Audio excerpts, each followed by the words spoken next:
तो यहाँ पर अगर कोई काम करता है तो उसके लिए पूरा पोटेंशियल है, स्कोप है आगे काम करने का। जहाँ तक 2025 के लिए आपने कहा विधानसभा चुनाव को लेकर के, मुझे लगता है कि एक सिग्नल इस लोकसभा ने भी दिया है और 177 विधानसभा में हम लोग लीड किए आउट ऑफ 243।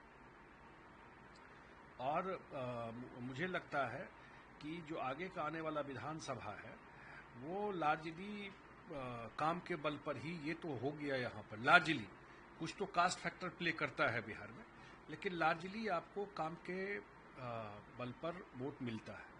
एक जो इम्पॉर्टेंट फैक्टर है, आप लोगों को भी चेक करना चाहिए, वो है महिलाओं का पार्टिसिपेशन इलेक्शन में और महिलाओं को इंडिपेंडेंट होकर वोट देना। हो सकता है उनके घर में मेल मेंबर कहीं और वोट कर रहा, लेकिन वो और जाके कहीं वोट करती है। हम लोगों के एरिया में, मैं मिथिला एरिया से आता हूँ, मैं देखा 10% 12% ज़्यादा महिला वोट की जा करके।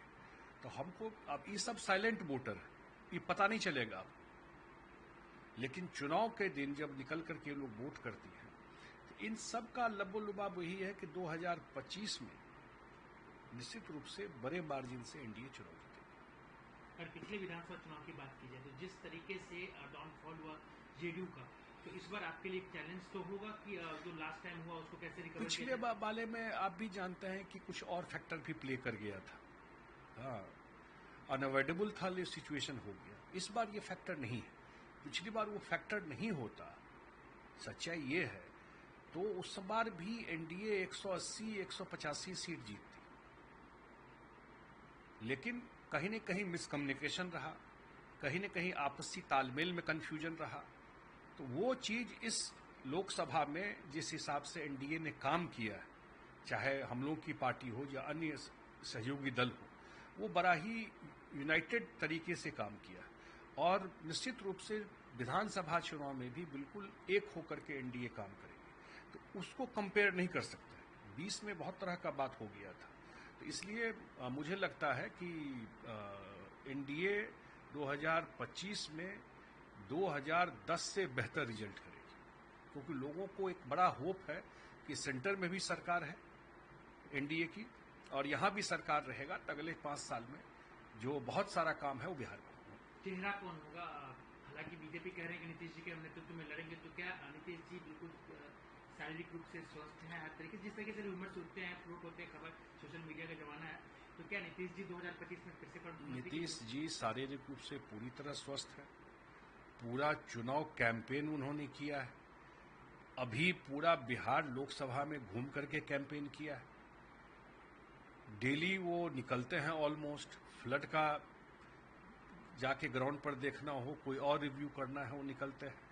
कहीं कोई समस्या नहीं है। 2025 में उन्हीं के नेतृत्व में चुनाव लड़ेंगे हम लोग। और जनता का भरोसा, मैं अभी दिल्ली में था, वहाँ भी मैंने पत्रकारों को कहा कि जब भी आपको ये कहेंगे कि नीतीश कुमार की पार्टी या नीतीश कुमार का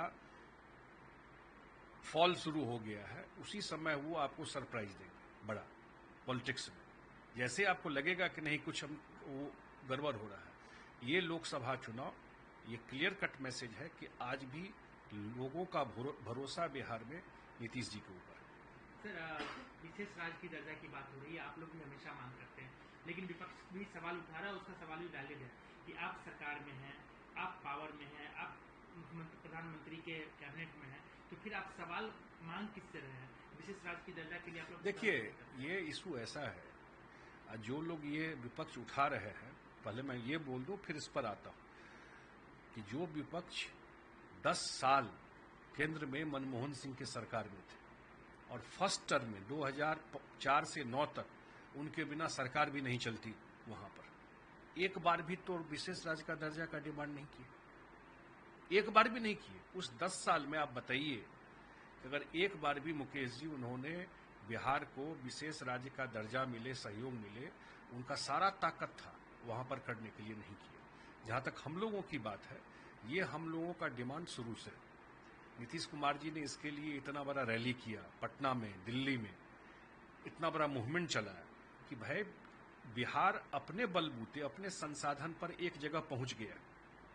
अब इसके आगे बिहार को अगर थोड़ा सपोर्ट मिल जाएगा तो बिहार भी डेवलप स्टेट के श्रेणी में आके खड़ा हो जाए। ये हम लोग का डिमांड रहा। अभी भी जो हम लोग का पॉलिटिकल रेजोल्यूशन जो राष्ट्रीय कार्यकारिणी दिल्ली में हुई 29 जून को, उसमें भी हम लोगों ने कहा है डिमांड तो सरकार में रहते हुए भी किया जाता है ना। तो हम लोग तो डिमांड कर ही रहे हैं कि विशेष राज्य का दर्जा दीजिए, या अगर कोई इशू है उसको लेकर के तो हम लोगों को विशेष पैकेज दीजिए बिहार को। पर्पस है बिहार को मदद मिलना, राजनीति करना नहीं। इसमें पॉलिटिक्स मत कीजिए। बिहार को स्पेशल पैकेज मिले। अगर ऐसा 50 प्रोजेक्ट और चीज या यहाँ इन्वेस्टमेंट को लेके, यहाँ इंडस्ट्री को लेके विशेष राज्य का दर्जा क्या है? दो ही चीज है उसमें।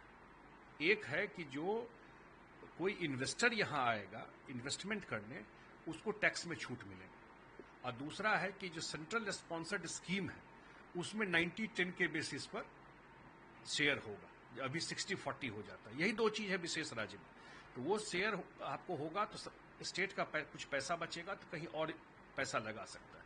तो उस चीज को शब्द जो दे केंद्र सरकार, लेकिन उस तरह का मदद अगर बिहार को मिल जाता है तो मुझे लगता है कि आने वाले 5 साल में बिहार काफी आगे जाएगा। और आपके माध्यम से मैं बता दूं कि इस पर हम लोगों ने अपना माइंड सेंटर में जो लोग मैटर करते हैं मुख्यमंत्री जी ने दिया हुआ है, और पॉजिटिव डायरेक्शन में चीजें चल रही हैं।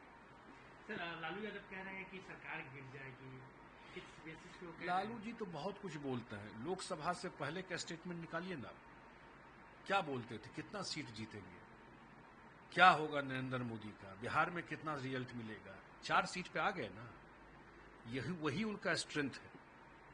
2010 में 22 विधानसभा सीट था उनका, और आज 4 लोकसभा सीट है। उनका एक्चुअल स्ट्रेंथ उनके पार्टी का उतना ही, वो तो बिहार के जनता ने दिखा दिया। और बताइए, इतना बड़ा मैंडेट है, 240 बीजेपी को है, आप प्री पोल अलायंस में ये सरकार है 290 के ऊपर, तो कौन सरकार को गिरा देगा? सरकार को ये जो खिचड़ी बनाना चाहते हैं वो कुछ नहीं होने वाला है।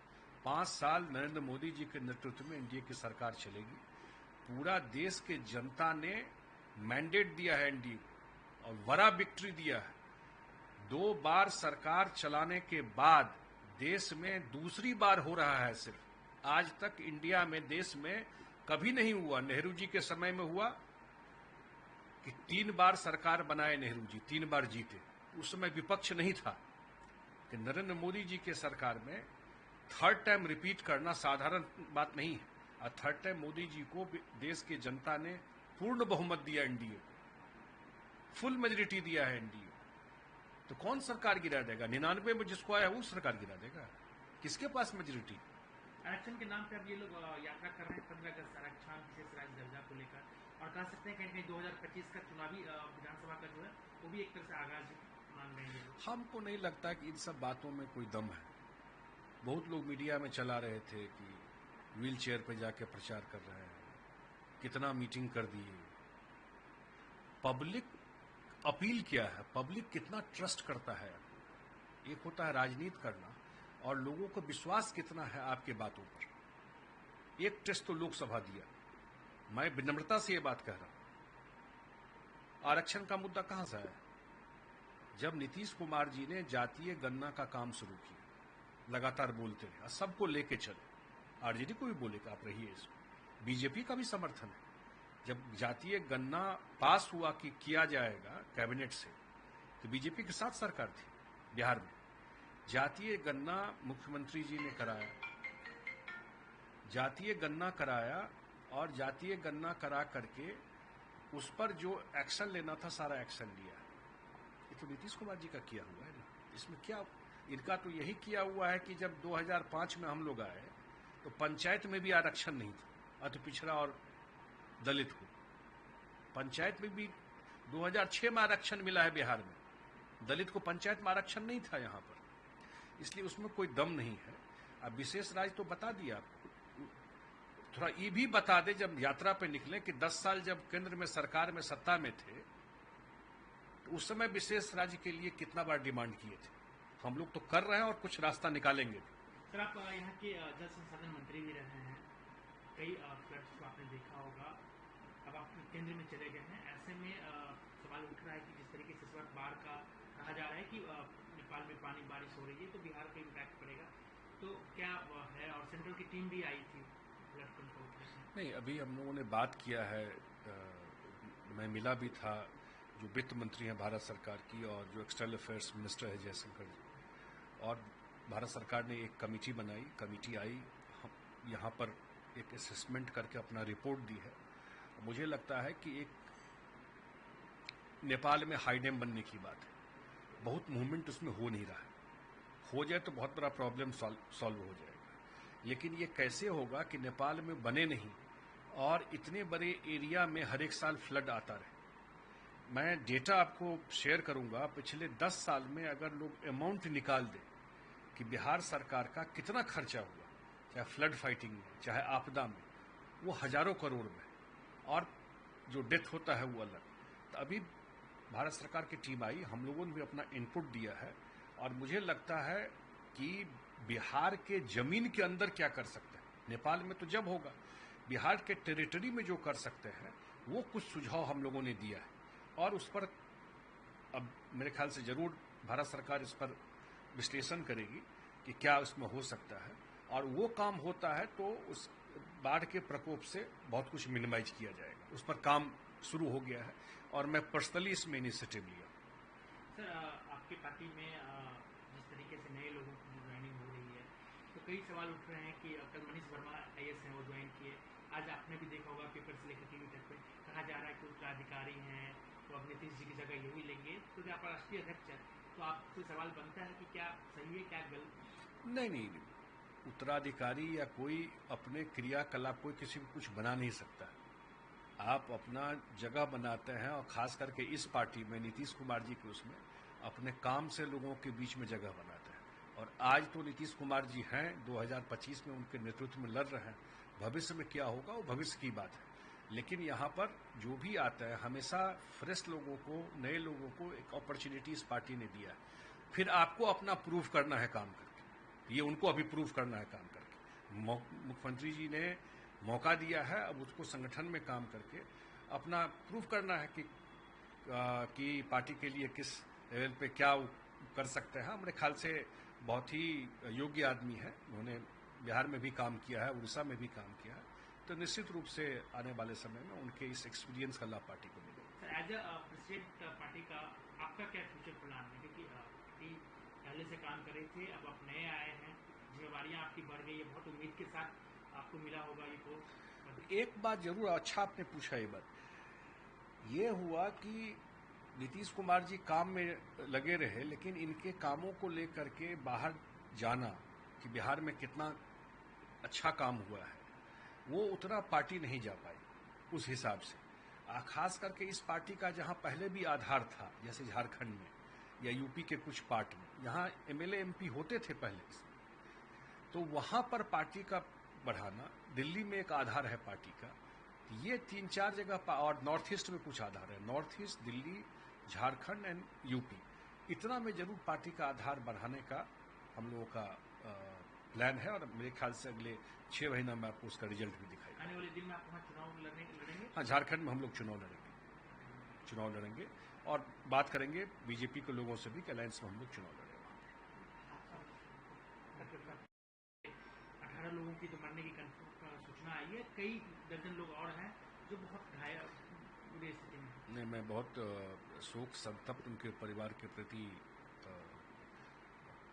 व्यक्त करता हूं, और खास करके बहुत ही दुखद घटना है। सीतामढ़ी के लोग इतनी सारी संख्या में जा रहे थे, और बिहार सरकार भी और यहाँ के आपदा के लोग भी सारा कोऑर्डिनेट कर रहे हैं और लोगों से बात कर रहे हैं। वहाँ के जो सांसद हैं देवेश चंद्र ठाकुर जी, वो भी सारा सब लोगों से बात करके उनको जो भी घायल हुए हैं उनको इमीडिएटली मेडिकल रिलीफ और जो डेड बॉडी है उनको लाने का सारा इंतजाम किया।